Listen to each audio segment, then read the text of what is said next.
달빛 아래 사연 한수 채널 구독자 여러분, 오늘도 시청해주셔서 감사합니다. 행복하고 즐거운 시간 되시길 바라며 오늘의 사연 시작하겠습니다. 서울 코엑스 대형 전시장은 이른 아침부터 분주하게 움직였습니다. 오늘은 국내 최대 규모의 안보 박람회가 열리는 날이었죠.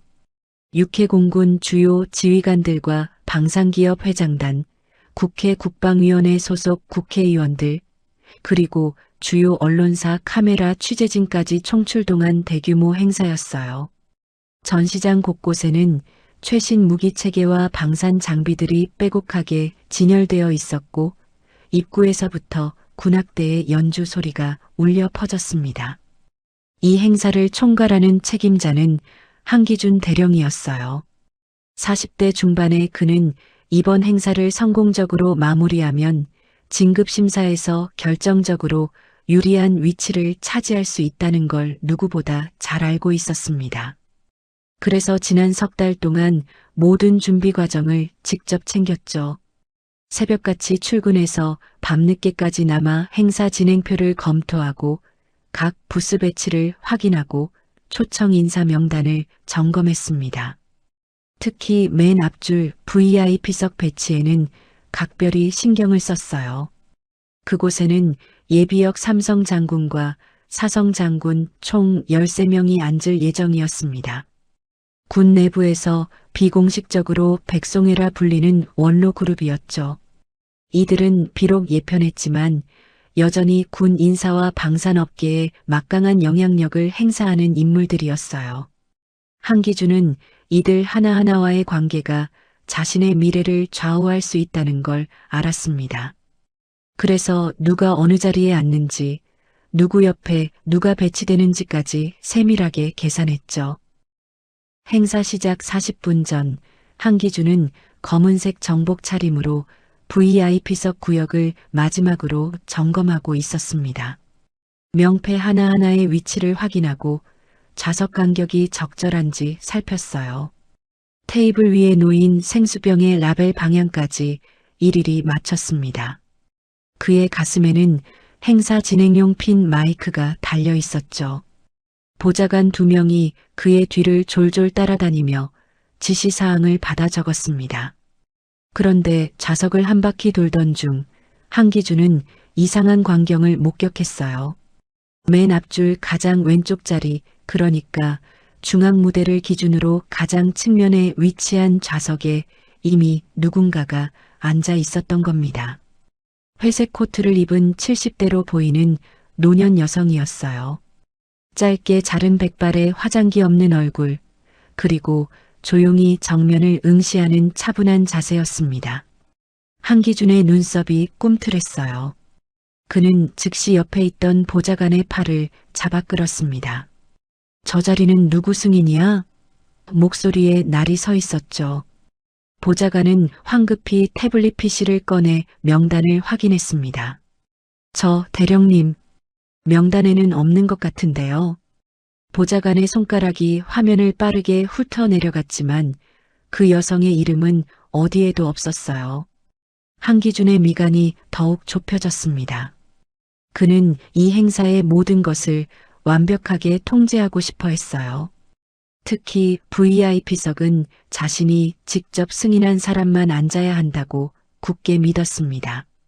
그것이 행사 책임자로서의 권위이자 통제력을 보여주는 방법이라고 생각했죠. 예상치 못한 변수는 그에게 참을 수 없는 일이었습니다. 한기준은 큰 걸음으로 그 여성에게 다가갔어요. 구두 소리가 대리석 바닥에 또각또각 울렸습니다. 도연아는 마침 핸드백에서 뭔가를 꺼내려던 참이었어요. 초청장이었죠. 그런데 바로 그때 옆 좌석에 앉아있던 누군가의 휴대폰 벨소리가 크게 울려 퍼졌습니다. 클래식 음악이었어요. 도연아는 그 소리 때문에 한기준의 첫 마디를 제대로 듣지 못했습니다. 한기준은 이미 짜증이 치밀어 오르고 있었어요. 여기는 VIP석입니다. 일반석으로 이동하세요. 그의 목소리는 딱딱하고 명령조였습니다. 도연아는 천천히 고개를 들어 그를 바라봤어요. 그리고 다시 핸드백 안을 뒤적이며 초청장을 꺼내려 했습니다. 하지만 그녀의 손놀림은 느렸죠. 나이 든 사람 특유의 조심스럽고 더딘 움직임이었어요. 한기준은 기다려주지 않았습니다. 주변 좌석에 하나둘 사람들이 자리를 잡기 시작했고 몇몇은 이쪽 상황을 힐끔거리며 쳐다봤어요. 한기준은 자신의 체면이 구겨진다고 느꼈습니다. 이 많은 사람 앞에서 VIP석 통제조차 제대로 못하는 무능한 책임자로 보일까봐 불안했던 거죠. 행사 망치려고 작정하셨습니까? 그의 목소리가 한층 더 커졌습니다. 이제 주변 사람들이 완전히 이쪽을 주목하기 시작했어요. 도연아의 손이 미세하게 멈칫했습니다. 무대 위에서는 행사 사회자가 마이크를 잡고 오프닝 멘트를 준비하고 있었습니다. 신사숙녀 여러분, 잠시 후 개회식을 시작하겠습니다. 홀 전체에 사회자의 목소리가 울려 퍼졌죠. 조명이 하나씩 켜지기 시작했고 카메라 감독들은 각자 위치에서 촬영 준비를 마쳤어요. 메인 카메라는 무대 정면을 향하고 있었고 서브 카메라 2대는 VIP석을 담을 준비를 하고 있었습니다. 한기준은 여전히 도연아 앞에 서 있었어요. 그의 얼굴은 점점 더 굳어졌습니다. 도연아가 마침내 초청장을 꺼내 들었지만 한기준은 그것을 제대로 확인할 생각조차 하지 않았죠. 이미 그의 머릿속에는 이 노인네가 제 분수도 모르고 VIP석에 앉아 있다는 판단이 굳어져 있었습니다. 주변 시선이 자꾸 이쪽으로 쏠리는 게 느껴졌어요. 백송의 원로 장군 몇 명도 고개를 돌려 이쪽을 바라보기 시작했습니다. 한기준의 자존심은 이미 바닥까지 떨어진 상태였어요. 그는 자신이 이 상황을 강력하게 제압하지 않으면 행사 책임자로서의 권위가 완전히 무너질 거라고 생각했습니다. 그래서 더 강하게 나가기로 결심했죠. 지금 당장 일어나세요. 여기는 아무나 앉는 자리가 아닙니다. 그의 목소리에는 노골적인 경멸이 섞여 있었어요. 도연아는 여전히 침착했습니다. 초청장을 펼쳐 보이려 했죠. 하지만 한기준은 그녀의 말을 들을 생각이 없었어요. 오히려 한 걸음 더 다가서며 말했습니다. 보안 요원 부르기 전에 스스로 나가시는 게 좋을 겁니다. 주변이 점점 더 조용해졌어요. 이제 VIP석 주변에 앉아있던 사람들 대부분이 이쪽 상황을 주시하고 있었습니다. 바로 그때였습니다. 무대 위 사회자가 다음 순서를 알렸어요. 지금부터 주요 VIP 인사 소개를 시작하겠습니다. 메인 스크린의 첫 번째 인사의 얼굴이 크게 떠올랐죠. 예비역 사성 장군이었습니다. 박수 소리가 홀을 가득 채웠어요. 한기준의 가슴에 달린 핀 마이크는 여전히 켜져 있었습니다. 그는 그 사실을 까맣게 잊고 있었어요. 행사 진행 중에는 항상 마이크를 켜두라는 게 매뉴얼이었거든요. 긴급 상황 발생 시 즉각 대응하기 위해서였죠. 그런데 지금 한기준의 마이크는 메인 음향 시스템과 직접 연결되어 있었습니다. 도연아는 다시 한번 조용히 말했어요. 제 초청장을 확인해 주시겠습니까? 그녀의 목소리는 낮고 차분했습니다. 하지만 한기준에게는 그게 더 거슬렸죠. 이 나이 든 여성이 끝까지 자리를 고집하는 게 그에겐 도전으로 느껴졌습니다. 그의 참을성이 완전히 바닥났어요. 그리고 그 순간 한기준은 참지 못하고 내뱉었습니다. 당장 꺼져, 이년아. 그의 목소리는 핀 마이크를 타고 홀 전체 스피커로 증폭되어 울려 퍼졌어요. 1000명이 넘는 참석자들의 귓전을 때렸습니다. 박수 소리가 순식간에 멈췄죠.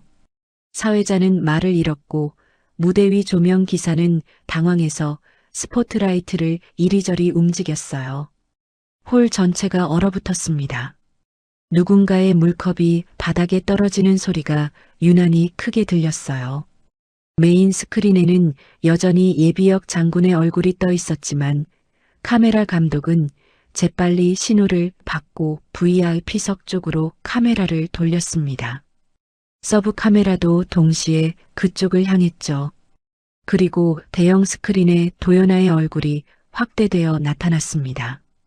짧게 자른 백발, 화장기 없는 주름진 얼굴, 그리고 손에 쥔 초청장. 그녀의 손이 미세하게 떨리고 있었어요. 분노 때문이 아니었습니다. 공개적인 모욕 앞에서도 평정을 유지하려는 노력 때문이었죠. 카메라는 그 떨림까지 생생하게 포착했습니다. VIP석에 앉아있던 백송의 원로 장군 13명이 동시에 고개를 들었어요. 그들의 표정은 다양했습니다. 놀람, 분노, 경악, 그리고 무엇보다도 당혹감이었죠.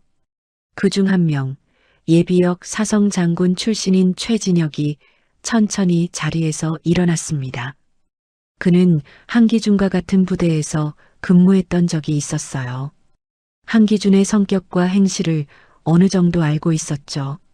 최진혁은 낮지만 단호한 목소리로 말했습니다. 한대령, 그 입 다물게.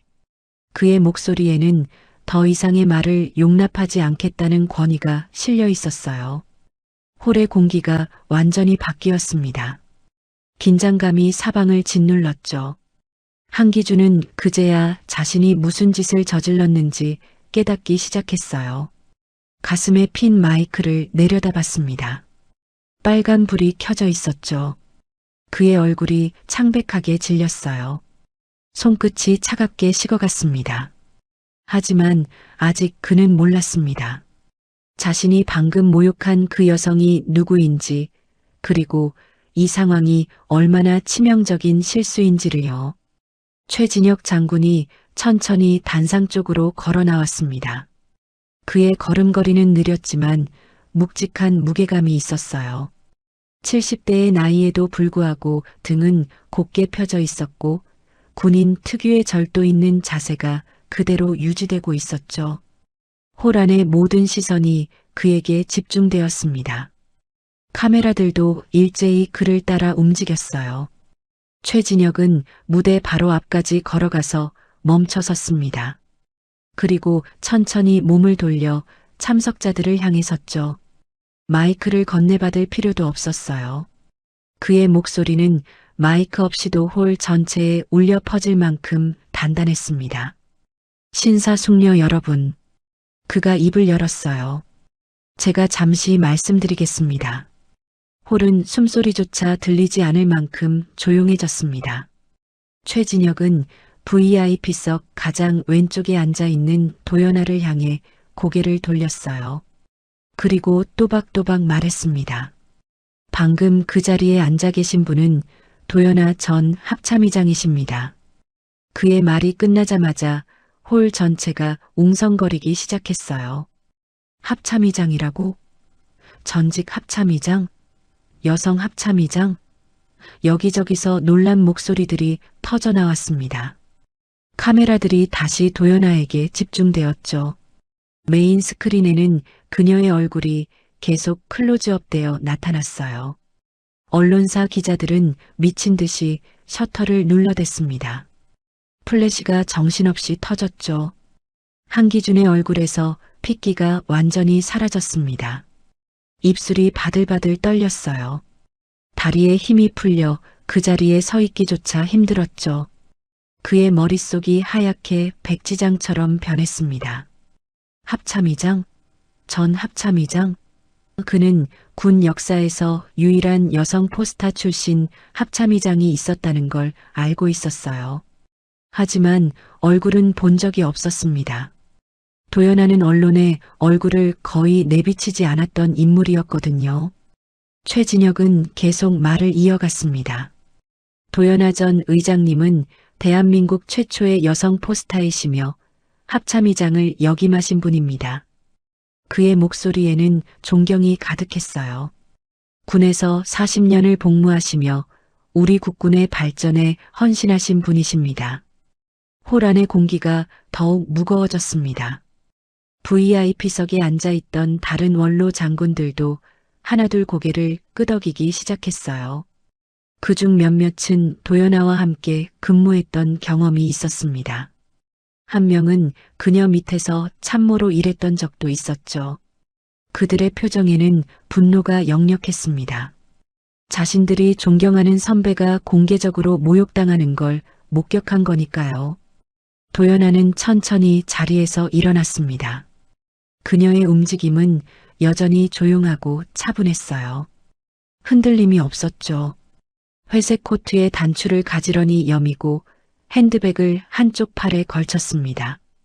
그리고 한기준을 똑바로 바라봤어요. 그녀의 눈빛은 차가웠습니다. 분노라기보다는 실망에 가까운 시선이었죠. 한대령. 도연아가 입을 열었습니다. 그녀의 목소리는 크지 않았어요.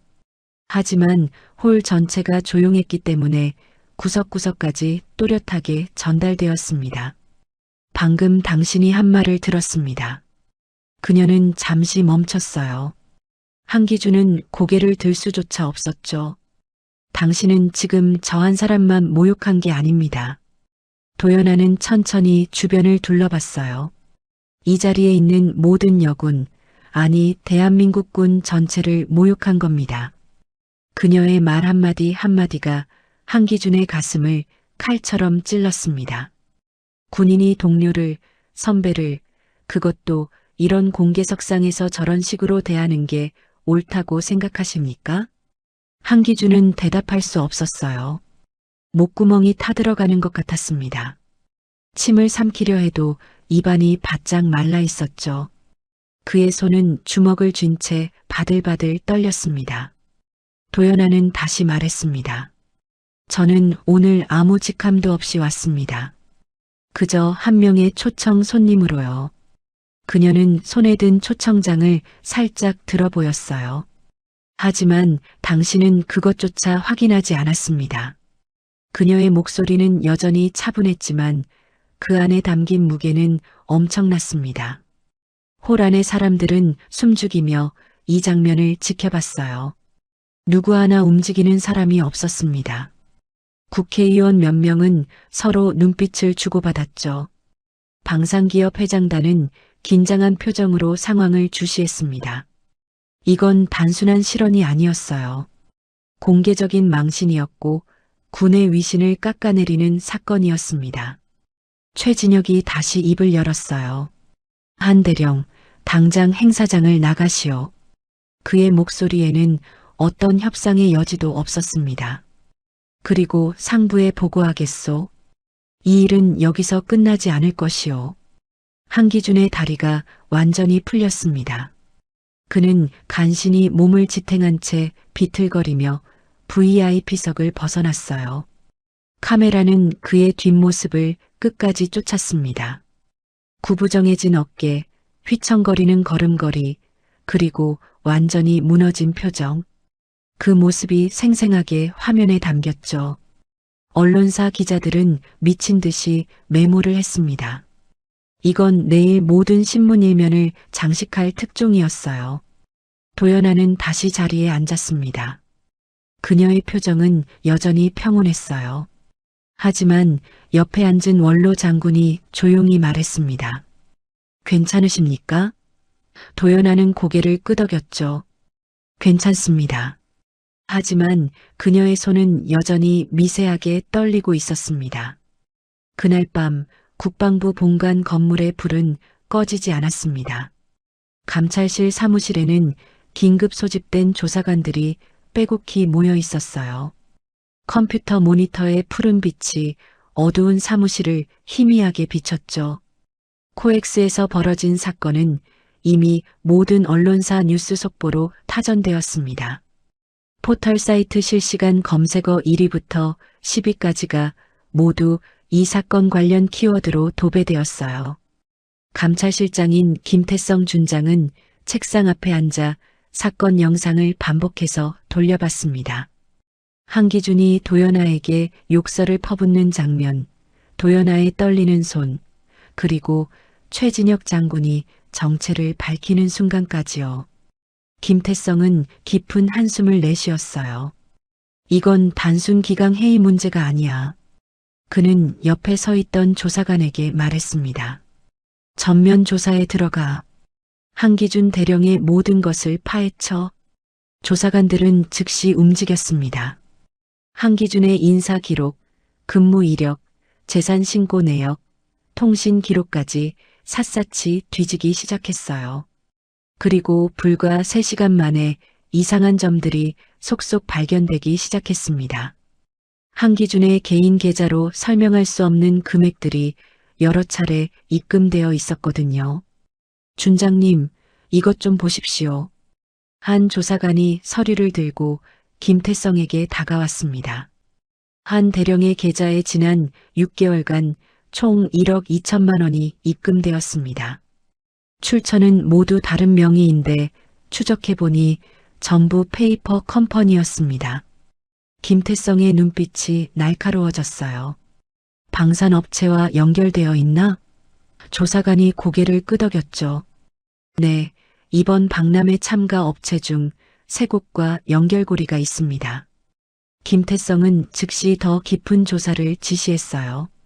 그리고 다음 날 오전 결정적인 증거가 나왔습니다.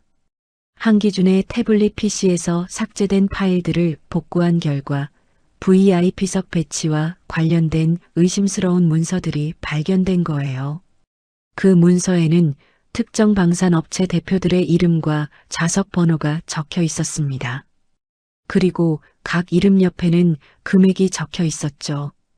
이건 좌석 로비였어. 김태성이 이를 갈았습니다. 한기준이 VIP석을 돈을 받고 팔아먹은 거야. 조사관이 또 다른 파일을 열었어요. 거기에는 행사 예산 집행 내역이 담겨 있었습니다. 예산안과 실제 지출 내역을 비교해 보니 상당한 차액이 발생했어요. 준장님, 행사 예산 중 약 3억 원이 설명되지 않습니다. 장비 대여비, 인쇄비, 케이터링 비용 모두 부풀려져 있습니다. 김태성은 모든 증거를 꼼꼼히 검토했습니다. 그리고 하나의 그림이 선명하게 드러났어요. 한기준은 단순히 오만한 인물이 아니었습니다. 그는 체계적으로 자신의 지위를 이용해 부정한 이익을 챙기고 있었던 거예요. VIP석 배치는 그중 일부에 불과했죠. 그가 왜 그토록 VIP석 명단을 직접 관리하려 했는지, 왜 도연아를 그렇게 강하게 내쫓으려 했는지 이제 모든 게 설명되었습니다. 도연아가 앉아있던 그 자리는 원래 특정 방산업체 대표를 위해 예약된 자리였어요. 그 업체는 한기준에게 500만 원을 지불했습니다. VIP석에서 군 고위 장성들과 자연스럽게 교류할 기회를 얻기 위해서였죠. 하지만 도연아가 그 자리에 앉으면서 계획이 틀어진 겁니다.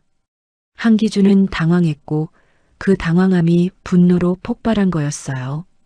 김태성은 모든 자료를 정리해서 국방부 장관에게 직접 보고했습니다. 보고를 받은 장관의 얼굴이 굳어졌어요.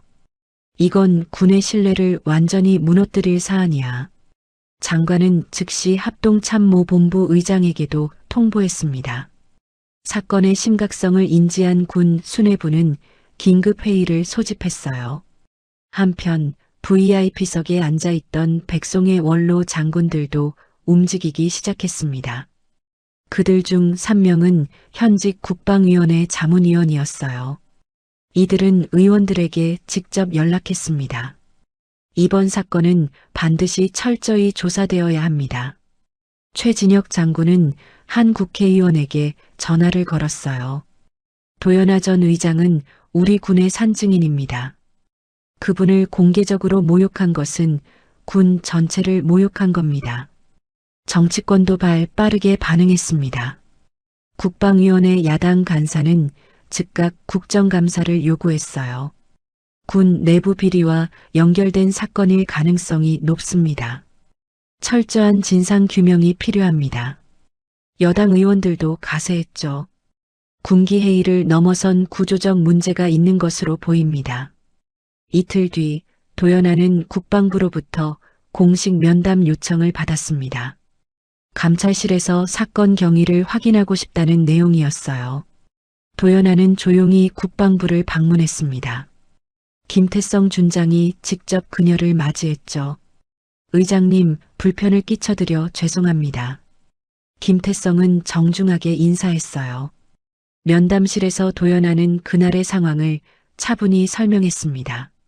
초청장을 받은 경위, VIP석에 앉게 된 과정, 그리고 한기준과의 대화 내용까지요. 그녀의 진술은 명확하고 일관되었어요. 김태성은 조사 결과를 그녀에게 간략히 설명했습니다. 한 대령이 VIP석을 이용해 부정한 이익을 취한 정황이 포착되었습니다. 도연아는 고개를 끄덕였어요. 그래서 그가 왜 그렇게 집착했는지 이해가 되는군요. 그녀는 잠시 침묵했다가 말했습니다. 저 개인에 대한 모욕보다 더 심각한 건 이런 일이 군 조직 내에서 벌어졌다는 사실입니다. 김태성은 고개를 숙였죠. 송구스럽습니다. 일주일 후 한기준은 국방부 감찰실로 소환되었습니다. 그는 정복 차림으로 감찰실 문 앞에 섰어요. 손에는 땀이 흥건히 배어 있었죠. 지난 일주일간 그는 거의 잠을 자지 못했습니다. 언론에서는 연일 그의 이름이 오르내렸고 인터넷 커뮤니티에서는 그를 향한 비난이 폭주처럼 쏟아졌어요. 그의 가족들도 고통을 받았습니다. 아내는 동네 마트에 가는 것조차 두려워했고 고등학생인 딸은 학교에서 친구들의 차가운 시선을 견뎌야 했죠. 김태성 준장은 책상 뒤에 앉아 한기준을 맞이했습니다. 표정은 차갑고 단호했어요. 앉게. 한기준은 의자에 앉았지만 등받이에 기대지 못했습니다. 등은 곧게 펴고 두 손은 무릎 위에 가지런히 놓았죠. 기본적인 군인의 자세였지만 그의 몸은 미세하게 떨리고 있었어요. 김태성은 두툼한 서류 뭉치를 책상 위에 내려놓았습니다. 한대령, 자네가 지난 6개월간 무슨 짓을 했는지 다 파악했네. 그는 서류를 한 장씩 넘기며 말했어요. VIP석 로비, 행사 예산 전용, 방산업체로부터의 금품 수수. 자네가 부인할 수 있겠나? 한기준은 입술을 깨물었습니다. 변명할 여지가 없었어요. 증거는 명백했고 그가 할 수 있는 건 아무것도 없었죠. 죄송합니다. 그는 간신히 그 말만 내뱉었습니다. 목소리는 떨렸고 눈가는 붉어졌어요. 김태성은 냉정하게 말을 이어갔습니다. 자네는 도연아 전 합참의장에게 공개적으로 욕설을 했네. 그것만으로도 징계감이야.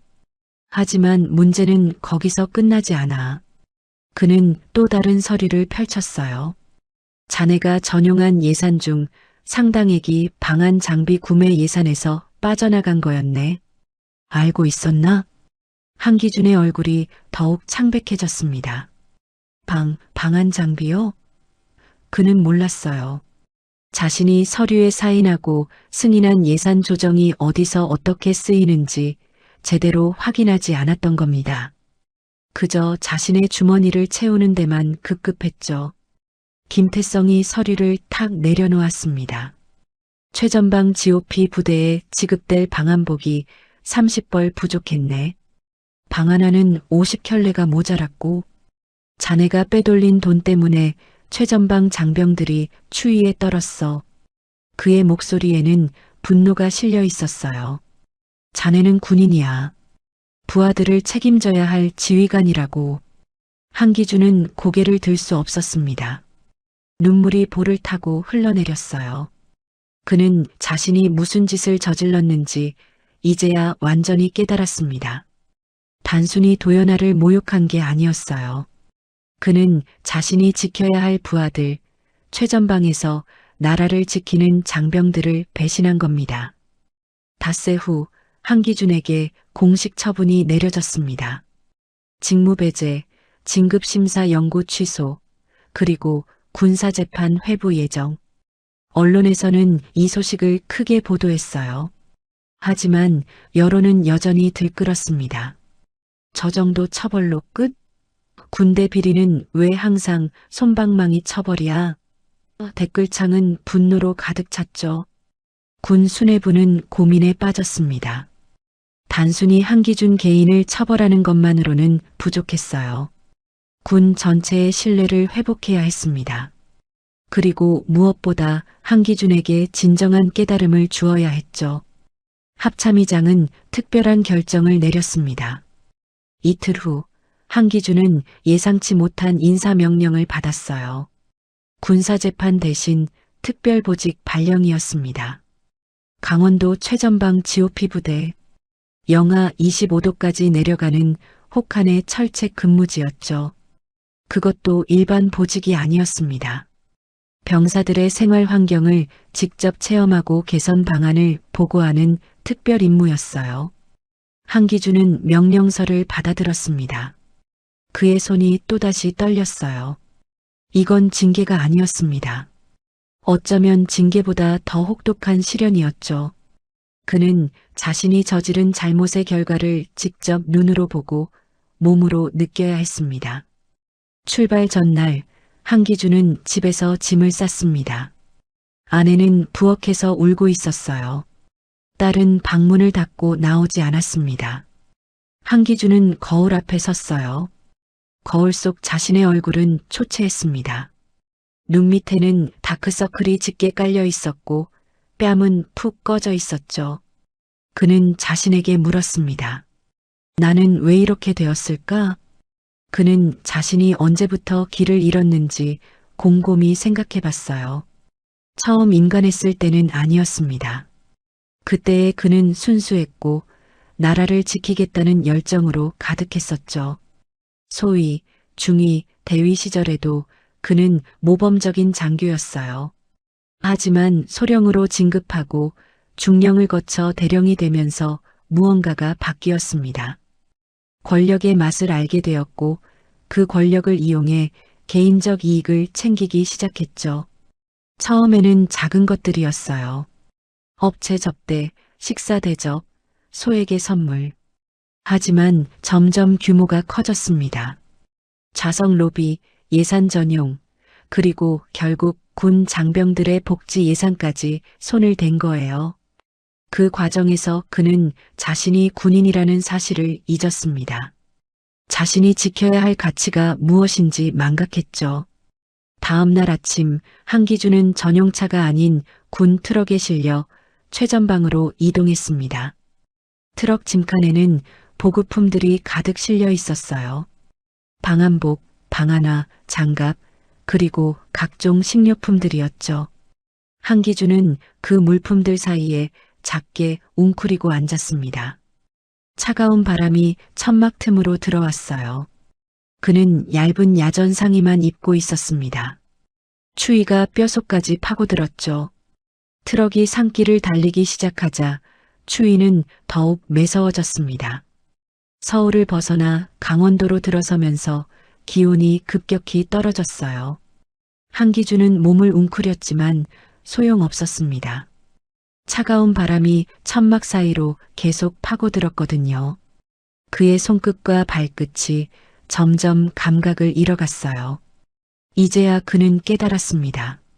자신이 전용한 예산으로 사야 했던 방한복이 얼마나 절실한 것인지를요.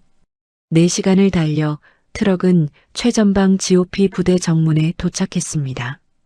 철조망이 겹겹이 둘러쳐진 부대 입구에는 무장한 보초병이 서 있었어요. 한기준이 트럭에서 내리자 영하의 찬바람이 얼굴을 때렸습니다. 숨을 쉴 때마다 입에서 하얀 김이 피어올랐죠. 부대 앞 온도계를 보니 영하 23도를 가리키고 있었어요. 중대장이 한기준을 맞이했습니다. 젊은 대위였어요. 한 대령님, 왕림하셨습니다. 그의 인사는 형식적이었습니다. 표정에서 환영의 기색은 찾아볼 수 없었죠. 이미 한기준에 대한 소문은 최전방까지 퍼져 있었어요. 병사들도 멀찍이 서서 그를 바라봤습니다. 눈빛은 차갑고 경계심으로 가득했죠. 중대장은 한기준을 숙소로 안내했어요. 그러나 그곳은 장교 숙소가 아니었습니다. 병사들과 같은 생활관이었죠. 특별 지시가 있었습니다. 대령님께서는 병사들과 동일한 환경에서 생활하시게 됩니다. 중대장의 목소리는 담담했어요. 한기준은 아무 말도 하지 못했습니다. 항변할 자격이 없다는 걸 알았거든요. 생활관 문을 열자 8개의 2층 침대가 빼곡히 들어차 있었습니다. 병사들은 각자 자리에서 한기준을 쳐다봤어요. 아무도 말을 걸지 않았습니다. 한기준은 가장 구석의 빈 침대로 걸어갔죠.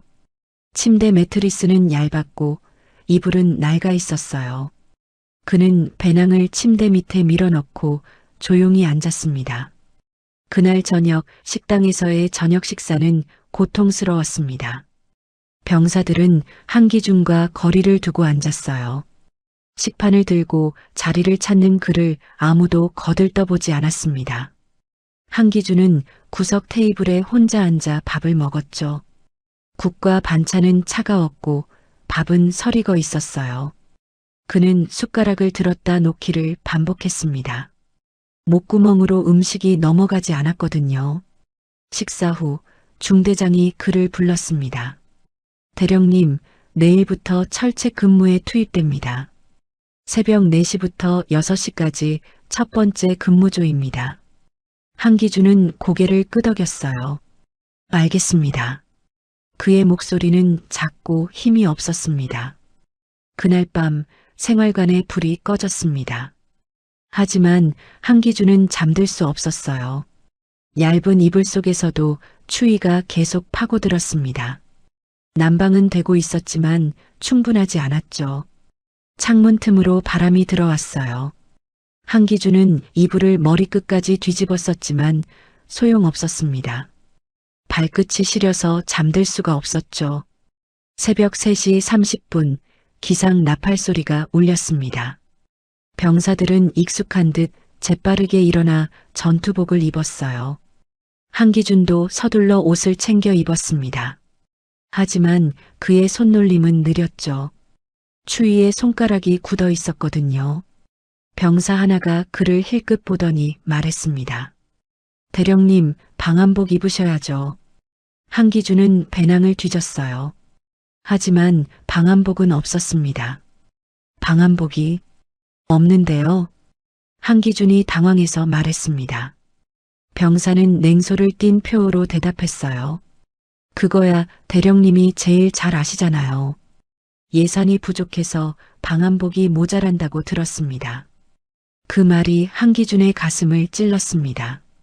병사는 더 이상 말하지 않고 밖으로 나갔죠. 한기준은 얇은 야전 상의만 입고 밖으로 나갔습니다. 새벽의 추위는 상상을 초월했어요. 영하 25도. 바람까지 불어 체감 온도는 더 낮았습니다. 그의 얼굴이 순식간에 얼어붙었죠. 귀와 코끝이 찌릿찌릿 아파왔어요. 철책 근무지로 올라가는 길은 가팔랐습니다. 눈이 쌓인 산길을 30분 동안 걸어 올라가야 했어요. 한기준은 숨이 차올랐습니다. 평소 운동을 게을리했던 탓에 체력이 바닥났죠. 다리가 후들거렸고 폐가 터질 것처럼 아팠어요. 하지만 멈출 수 없었습니다. 앞서 가던 병사들은 그를 기다려주지 않았거든요. 철책 근무 초소에 도착했을 때 한기준은 거의 쓰러질 지경이었습니다. 그는 초소벽에 기대어 가쁜 숨을 몰아쉬었어요. 교대 근무를 서던 병사가 그를 보더니 말했습니다. 대령님, 괜찮으십니까? 한기준은 고개를 끄덕였지만 사실 괜찮지 않았어요. 손발의 감각이 거의 사라졌고 온몸이 얼음장처럼 차가웠습니다. 근무는 지옥이었습니다. 2시간 동안 철책을 따라 순찰하며 이상 유물을 감시해야 했어요. 바람이 불 때마다 몸이 흔들렸습니다. 한기준은 이를 악물고 버텼죠. 하지만 30분이 지나자 발가락에 이상한 느낌이 들었어요. 따끔거리다가 점점 감각이 사라지는 느낌이었습니다. 동상 초기 증상이었죠. 근무를 마치고 초소로 돌아왔을 때 한기준은 신발을 벗어봤습니다. 발가락 2개가 창백하게 변해 있었어요. 옆에 있던 병사가 그걸 보고 말했습니다. 대령님, 의무대 가보셔야 할 것 같습니다. 한기준은 고개를 저었어요. 괜찮습니다. 하지만 사실 괜찮지 않았습니다. 발가락이 욱신거리며 아팠거든요. 그날 오후 중대장이 한기준을 불렀습니다. 대령님, 보고서를 작성하셔야 합니다. 병사들의 생활 환경과 필요한 개선 사항을 기록해 주십시오. 한기준은 책상 앞에 앉았어요. 백지 위에 펜을 올려놓았지만 선뜻 글이 써지지 않았습니다. 그는 오늘 하루 동안 경험한 것들을 떠올렸죠. 부족한 방한 장비, 낡은 시설, 열악한 식사, 그리고 혹한 속의 근무. 한기준은 백지를 응시한 채 펜을 쥐고 있었습니다. 손가락은 동상 때문에 제대로 힘이 들어가지 않았어요. 펜을 쥔 손이 자꾸만 떨렸죠. 그는 천천히 첫 문장을 적기 시작했습니다. 방한 장비 부족으로 인한 동상 발생 우려. 그 문장을 쓰는 순간 자신이 승인했던 예산 조정 서류가 떠올랐어요. 예산 부족이라고 적혀있던 그 문구.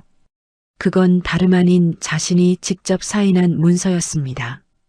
한기준은 펜을 놓고 얼굴을 손으로 감쌌습니다.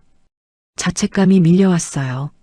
자신이 빼돌린 그 돈으로 병사들이 따뜻한 방한복을 입을 수 있었을 텐데, 자신이 호화로운 식사 접대에 쓴 그 돈으로 병사들이 따뜻한 식사를 할 수 있었을 텐데, 그의 눈가가 뜨거워졌습니다.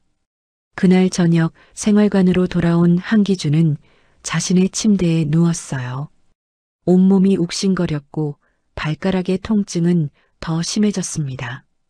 그는 배낭을 뒤적여 개인 구급약을 찾았죠. 하지만 동상에 바를 만한 연고는 없었어요. 그는 그냥 양말을 더 신고 이불 속으로 발을 집어넣었습니다. 옆 침대에 누워있던 이등병이 조심스럽게 물었습니다. 대령님, 발 괜찮으세요? 한기준은 고개를 돌렸어요. 20살쯤 되어 보이는 어린 병사였습니다. 얼굴에는 아직 앳된 기색이 남아 있었죠. 응, 괜찮아. 한기준은 억지로 웃으며 대답했습니다. 하지만 이등병은 자리에서 일어나더니 자신의 사물함을 열었어요. 그리고 작은 연고 하나를 꺼내 한기준에게 건넸습니다. 이거 바르세요. 동상에 줬습니다. 한기준은 망설였어요. 내가 쓰는 거 아니야? 이등병이 고개를 저었습니다. 저는 괜찮습니다. 대령님이 더 필요하실 것 같아서요. 한기준은 연고를 받아들었습니다. 손이 떨렸어요. 감사함과 미안함이 동시에 밀려왔습니다. 고맙다. 그는 겨우 그 말만 할 수 있었죠. 이등병은 다시 자기 침대로 돌아가 누웠어요. 한기준은 연고를 발가락에 조심스럽게 발랐습니다. 시원한 느낌이 스며들었죠. 그날 밤 한기준은 또다시 잠들지 못했습니다. 하지만 이번에는 추위 때문이 아니었어요. 이등병의 작은 친절이 그의 마음을 흔들어 놓았습니다. 자신이 그토록 무시하고 외면했던 병사들. 그들은 이렇게 따뜻한 마음을 가진 사람들이었던 거예요. 한기준은 천장을 바라보며 생각했습니다. 나는 도대체 무엇을 지켜야 할 군인이었나? 사흘째 되던 날 한기준은 아침 점호에 참석했습니다. 중대장이 공지사항을 전달하고 있었어요. 오늘 오후에 동계 훈련이 있습니다. 전 인원 참가 바랍니다. 병사들이 웅성거렸죠. 동계 훈련은 혹독하기로 유명했습니다. 영하의 날씨 속에서 전투 상황을 가정한 훈련을 진행하는 거였어요. 훈련은 오후 2시에 시작되었습니다. 병사들은 완전 군장을 착용하고 산악행군을 시작했어요. 한기준도 똑같이 군장을 메고 대열에 합류했습니다. 하지만 그의 군장에는 방한복이 없었죠. 다른 병사들은 두툼한 방한복을 입고 있었지만 한기준은 여전히 얇은 야전상의만 걸치고 있었어요. 행군이 시작되자 추위가 몰아쳤습니다. 바람이 세차게 불었고 눈발이 날렸어요. 한기준의 얼굴은 금세 빨갛게 변했습니다. 귀와 코가 얼얼했죠. 하지만 그는 이를 악물고 걸었어요. 뒤처질 수 없었습니다. 1시간쯤 지났을 때 앞에서 걷던 병사 한 명이 비틀거렸습니다. 일병 계급장을 단 젊은 병사였어요. 그는 갑자기 주저앉으며 신발을 벗기 시작했습니다. 발이 아파요. 병사의 목소리는 떨렸어요. 중대장이 달려왔고 병사의 발을 확인했습니다. 발가락 3개가 창백하게 변해 있었죠. 동상이다. 즉시 의무대로 후송해. 중대장이 지시했습니다. 2명의 병사가 그를 부축해서 부대로 데려갔어요. 한기준은 그 광경을 지켜봤습니다. 그리고 그 병사가 신고 있던 방하나를 봤죠. 낡아서 밑창이 거의 닳아 있었어요. 겉감도 여러 곳이 해져 있었습니다. 중대장이 한기준에게 다가왔습니다. 대령님, 보셨죠? 방하나 보급이 늦어져서 저런 일이 생깁니다. 그의 목소리에는 원망이 섞여 있었어요. 예산이 부족하다고 해서 신청해도 승인이 안 됩니다. 한기준은 고개를 숙였습니다. 대답할 말이 없었죠. 훈련이 끝나고 부대로 돌아왔을 때 한기준은 완전히 지쳐 있었습니다. 생활관에 들어서자마자 침대에 쓰러졌어요. 온몸이 얼음장처럼 차갑고 관절마다 통증이 느껴졌습니다. 하지만 그는 일어나야 했어요. 보고서를 작성해야 했거든요. 한기준은 책상 앞에 앉아 노트북을 열었습니다. 그리고 오늘 본 것들을 하나하나 적기 시작했어요. 일병 김성호, 동상으로 의무대 후송, 원인 방하나 노후 및 보급 지연, 이등병 박민준, 방한복 미지급 상태로 훈련 참가, 생활관 난방시설 노후로 인한 온도 유지 불가. 그는 멈추지 않고 계속 타이핑했습니다. 그리고 마지막 문단을 적었어요. 위 문제들의 근본 원인은 예산 부족이 아닙니다. 예산 집행 과정의 투명성 부재와 우선순위 왜곡입니다. 한기준은 잠시 손을 멈췄죠.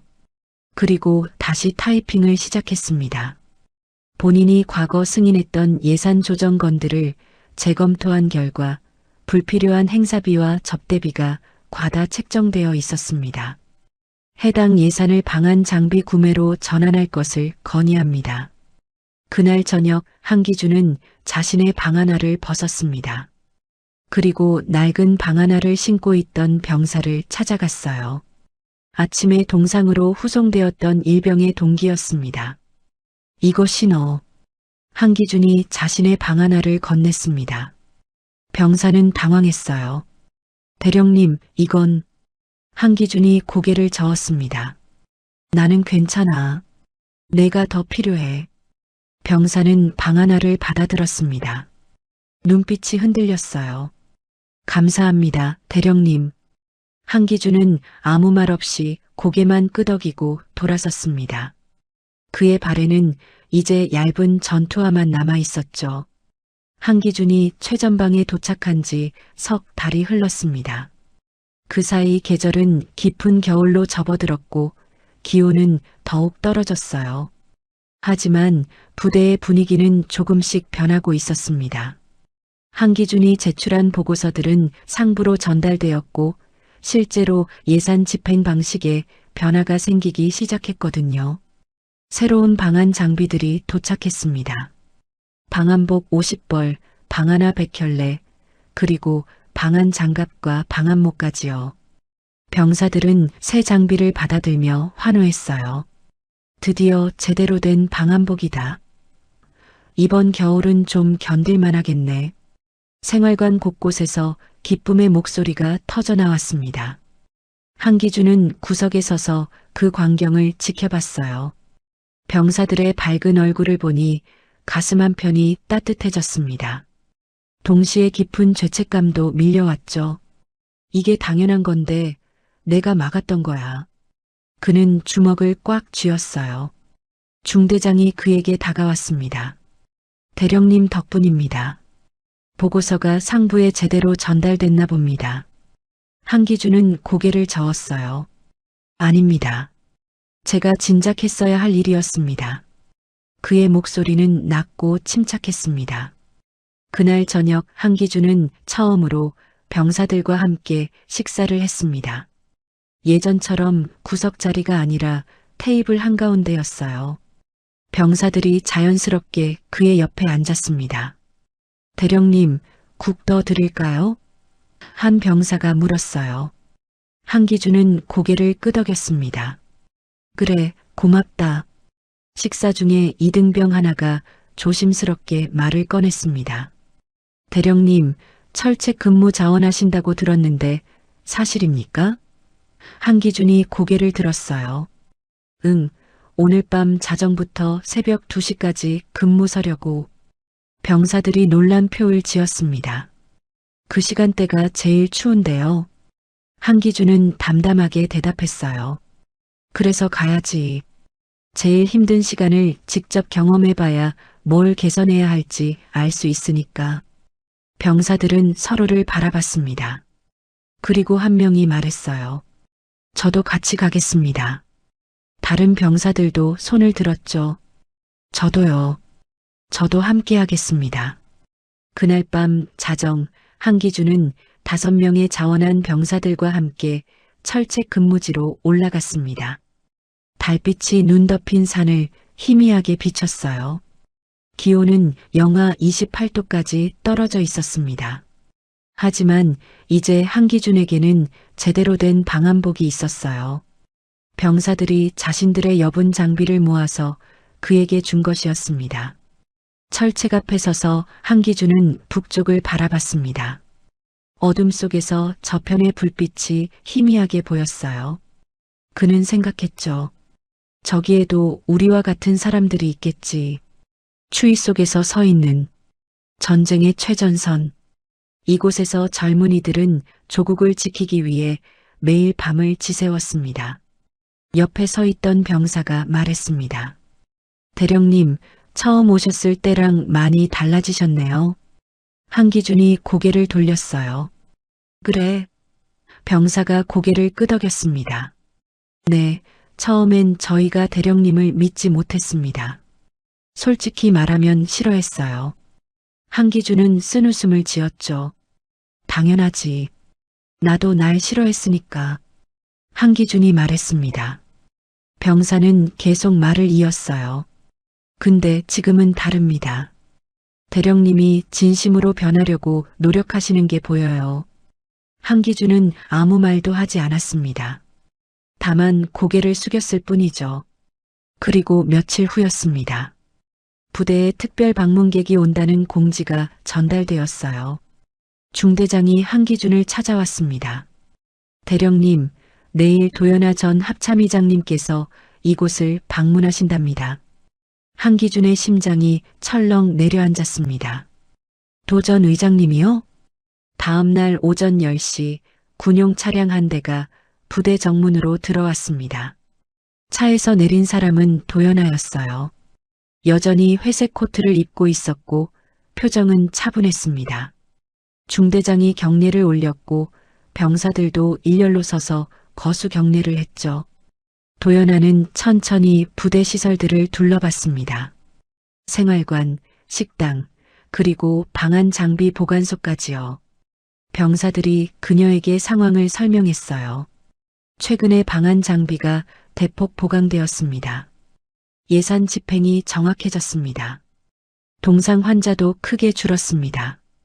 도연하는 고개를 끄덕이며 들었습니다. 그리고 마지막으로 한기준을 찾았어요.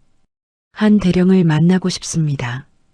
중대장이 한기준을 불렀고 그는 천천히 도연하 앞으로 걸어갔습니다.